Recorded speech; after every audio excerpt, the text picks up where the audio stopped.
Nako, ito na ho mga kababayan at nagkabistuhan na at nagkaalaman na yung atin palang ilang mga mababatas o mga kongresista ay kulang ho sa kaalaman patungkol po dito sa social media.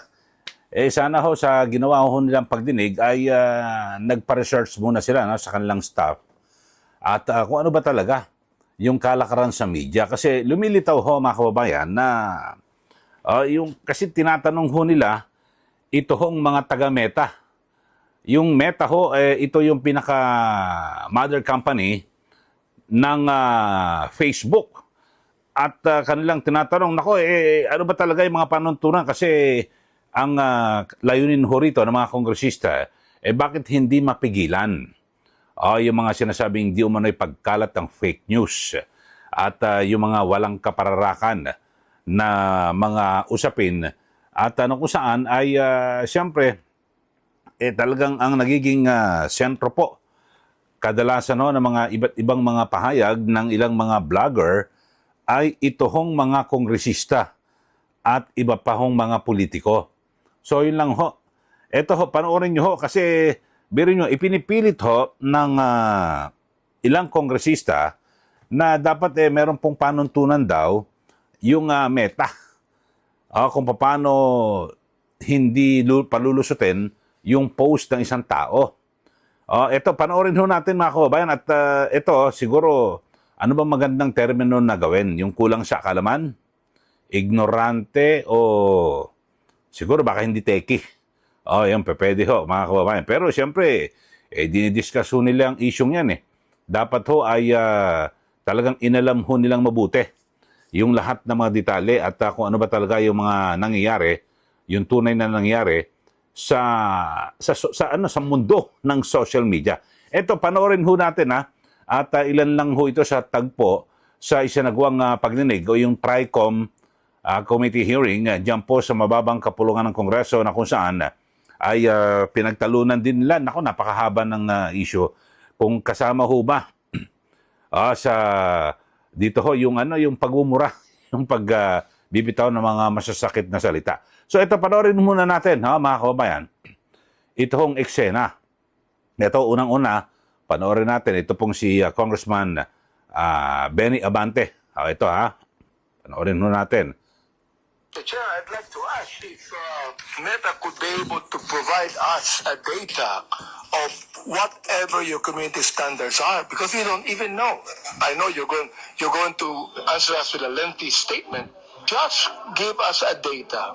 Congressman, our community standards are publicly published and available on Mr. Chair, I'm asking that you give us the data. The first thing I would say is just to reiterate, our community standards are readily available online. Number two, they're iterative. So in our consultations with your government and many others, they're revised with a lot of regularity. We are amongst, if not the most forward-leaning when it comes to protecting our Filipino community of users. And I absolutely think I understand that we're in the middle of an election cycle.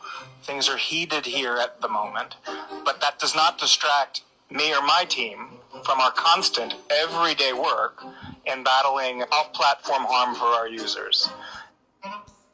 Ayun, natameme si Congressman Benny Abante kasi ipinipilit niya, mayroon ba kayong data na ganito at sabi ho ng taga-Meta, hindi nasa online makikita niya ho yung mga polisiya at yung standard at dito ho ay lumilitaw ho mga kababayan na talagang siguro hindi ho nila naintindihan kasi parang walang pinag-ibayan na siyempre gagamit ka halimbawa ng social media, responsibilidad na ng gumamit, di ba?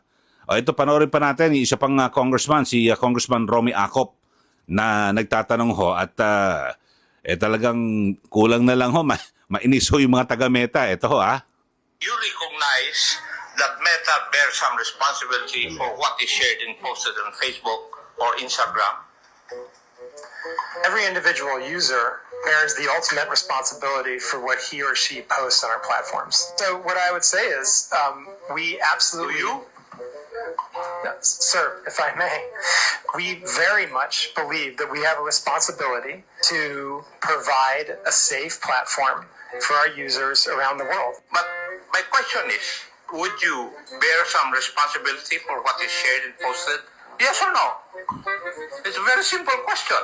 I just want to be really clear about this again, okay? Our responsibility is to make sure that we are doing the best we can to balance between voice and safety, okay? My question is whether you bear some responsibility. I believe I've answered the question that I think the user bears the responsibility for what they post on our platform. Now, we have a set of community standards that we do our best to uphold because we want everyone to have a positive experience on our platforms. Ayun. Mr. Chair, Okay. I have here Congressman, an ako, example. ang linaw ho ng binabanggit ho ng taga-Meta na yung responsibilidad sa gagamit ho ng Instagram o ng Facebook o kung ano man ho yan na social media platform, siyempre yung gagamit. Sila po ang may responsable. Alam niyo ho, siguro maganda para mas maliwanagan po ng ating mga viewers dito po sa ating YouTube channel.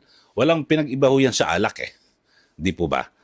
Alam ba, di ba, yung alak, pag uminom ka ng marami, di ba, masama sa katawan yan eh.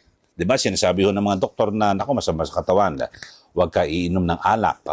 Pero kung totoong talagang yan po ay napakasama, talagang nakamamatay ho, di ba, pag sumobra, dapat ipagbawal na ho talaga yan, di ba? Pero meron sila mga paalala at may mga pasubali. Baba, drink moderately. Ano ibig sabihin? Limitahan mo yung pag-inom, di ba? Tapos meron din na drink responsibly. Di ba? May mga ganun. So parang ganito ho yan, mga kababayan. Kapag gagamit ka, halimbawa, ng social media platform o itong, halimbawa, Facebook, responsibilidad na po ng gumagamit yan. Dahil sasabi nga ho ng taga-Meta o ng taga-Facebook, andyan ako online at mga pulisiya at sila naman talagang binabalanse ho mga kababayan kung ano yung mga pinopost. Lalo na ho ngayon, mag-election ho rito, dito po sa ating bansa. So, talagang minomonitor po nila. Ayan. Kaya nga, di ba, siguro kung nasaktan ka sa may nag-post, ang gawin mo ay pwede naman ipatanggal eh. O magreklamo ka. Action po yung Meta o Facebook. At kung talagang hindi ka makatiis at talagang hindi mo masikmura yung banat sa'yo, pwede mong kasuhan ng libel. Cyber libel, di ba? Yung isang tao. So yun ho ang mga panuntunan. Pero parang sa nasabing pagdinig, mga kababayan, parang gusto pang yung pasensya na po siguro ito perception ko lang ho. Parang gustong ibuli. Oy, mga congressman kami baka baka buti hindi pinakontempt po itong mga taga-Meta pero maliwanag ang binabanggit po nila na kung saan binigay namin, inilatag namin itong platform na ito na lahat pwedeng gumamit. Siyempre, yung gagamit ho may kakibat na responsibilidad. Yun po, parang, yun nga, ginawa ko ng halimbawa, yung sa alak ko mga kababayan o talaga masama po sa katawan, di ba? At hindi na kasalanan ng taga-manufacturer ng alak kung ikaw ay magkaroon ng liver cancer o magkaroon ka ng sakit. Kasi meron namang kulatilya doon meron pong sinasabi na drink moderately. Tapos, di ba, drink responsibly. Di ba? Pag may mga commercial sila, ganun mga kababayan. So, parang ganyan din ho sa social media platform. Siguro, ang pinakamainam na gawin ho muna ng ating mga mababatas ay gumawa po sila ng batas at tukuyin ano-ano ba yung mga bawal o na hindi maaari na sabihin sa social media.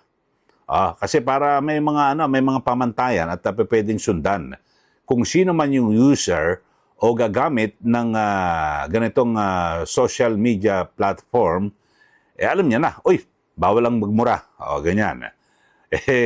So, talagang isa-isahin at na magkaroon po ng batas, mga kababayan. Pero sa ngayon, yung mga binabanggit ho nila na hindi, kasuhan yung fake news na yan. yung mga peddler, kung ano-ano, mga, di ba? Wala pa nga batas eh. Bumalangkas muna ng batas at kapag meron ng batas, di ba? Talagang dapat ho ay, yun ang po ang gagawing batayan ng lahat. At pwede mo ng kaso. Sa ngayon, ang pwede lang na ipambawi, halimbawa, talagang binarubal ka ng isang tao, vlogger, o halimbawa, isang politiko, talagang lumagpas po sa kanyang limitasyon, pwede mong kasuhan ng cyber libel, di po ba? Pero base po sa mga, di ba, may mga naunang desisyon at komentaryo ang Supreme Court, kapag ikaw ay isang politiko o opisyal ng gobyerno, dapat hindi ka balat sibuyas.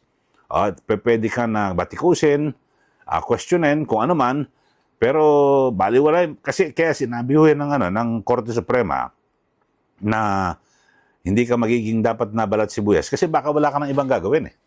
Kasi lahat ng mga politiko at mga opisyal ng gobyerno, siyempre paswelduhin po yan ng mamaya, di ba? Taxpayers money ang kanilang sinusweldo. Baka wala kayong ibang gagawin, kundi sumagot ng sumagot sa mga banat o mga batikos, di ba? Kaya, kasi may mga kritiko ho eh. Bagamat yung iba, talagang sabihin natin, lumalagpas ho sa kanilang mga batikos, demanda mo ng cyber libel. So, yun lang ho, mga kababayan. At yun, sana ho, pinakamainam, talagang nakapag-research ng mabuti. Ako natawa lang ho, kaya binigyan pansin ko ho, mga kababayan, yung ginawang pagtatanong ng dalawang kongresista, ito pong si Congressman Benny Abante at Congressman Romy Acop, na parang buti naman hindi ho nagpasindak itong mga taga-Meta. Kasi ibang mga Pilipino parang, nako, delikado, baka makontempt na naman ako rito. Kasi diyan po sa mababang kapulungan ng Kongreso, napakabilis po nila mag-contempt. Mga kababayan, kaya iba talagang hanggat maaari, ayaw pong sumipot eh. Sana kung talagang lantaran at tuwiran at harap-harapan yung pagsisinungaling, siguro doon lang ho pwedeng dumating itong yung usapin ng pagko-contempt at ikaw ay may ipakulong. Siguro yung mga hindi umattend, yun, okay ho yun. Kasi pag subpoena na ho, mandatory, talagang ikaw ay inuobligan na dumalo. Kapag hindi ka pa rin dumalo, yun, discretion na po nila na ipakontempt. Pero yung sa panahon po na, halimbawa, nandun naman ho, yung inimbitahan nyo at sumasagot naman sa inyong mga tanong at kung hindi ho kayo nasiyahan sa mga sagot sa inyong tanong, wag naman po sana na i-contempt. Diretsahan nyo lang kung anong ayaw nyo sa kanila, i-correct nyo na, harap-harapan. So, yun lang ho, mga kababayan. Kaya, masasabi ko lang ho, sa nangyaring pagdinig ng TRICOM, siguro sana sa usunod ho, talagang medyo hinay-hinay. At kasi nagbabalangkas ho tayo. Dito ho, sa pagbalangkas ng batas, eto, hindi ko sa pinangungunahan yung mga kongresista, at sa tagal ko na rin nagko-cover ng ganyan parang pag hearing, ano ba ibig sabihin ng public hearing? Kumukonsulta ka sa bawat sektor. Halimbawa yan, sa Meta, yung mga vlogger, yung mga gumagamit, yung mga pwedeng maapektuhan na sektor, o yung mga gumagamit ng social media, o yung pangkaraniwang tao, yung mga vlogger, at yung mismo na nangangasiwa sa social media platform, ito hong Meta, o Instagram, o kung ano man, yun ho, kukuha ka ng pulso o kung ano ba yung kanila masabi para magiging gabay po ng mga mababatas, ito, nakuha natin sa mga vlogger So, ito dapat gawin natin. Para mapigilan ng fake news, so itong gawin. So, ganun po sana. No? Hindi po sa pinangungunahan ko kayo, pero base po sa aking pagkakalam at napakatagal ko na ho na nagko-cover din. At dyan, na-assign ako dyan sa mababang kapulungan ng Kongreso. Ang speaker pa ho dyan dati, si Speaker Joe de Venecia. Yun ho. Tapos, nalipat na ako sa Senado. Tapos, nagbalakanyang ho, mga kababayan. So, yun lang ho. Kasi, kaya nga public hearing, parang nakikipagkonsulta ka sa publiko at sa mga sektor na pwedeng maapektuhan ng gagawing batas, di po ba? Okay, so yun lang po mga kababayan. Sa mga hindi pa ho nakakapag-subscribe, subscribe na po kayo dito po sa ating YouTube channel. At huwag niyo ho kalimutan na i-like at i-share itong ating mga komentaryo para kayo po lagi updated sa ating mga balita At siyempre, tinututukan din natin itong kaso ni dating Pangulong Rodrigo Duterte at yung kinakaharap na impeachment trial ni Vice Presidente Sara Duterte at iba pa hong mga kaganapan sa ating paligid, lalo na po sa larangan ng politika. Maraming salamat po muli. Ito po si Ka Eli. Magandang araw po sa ating lahat.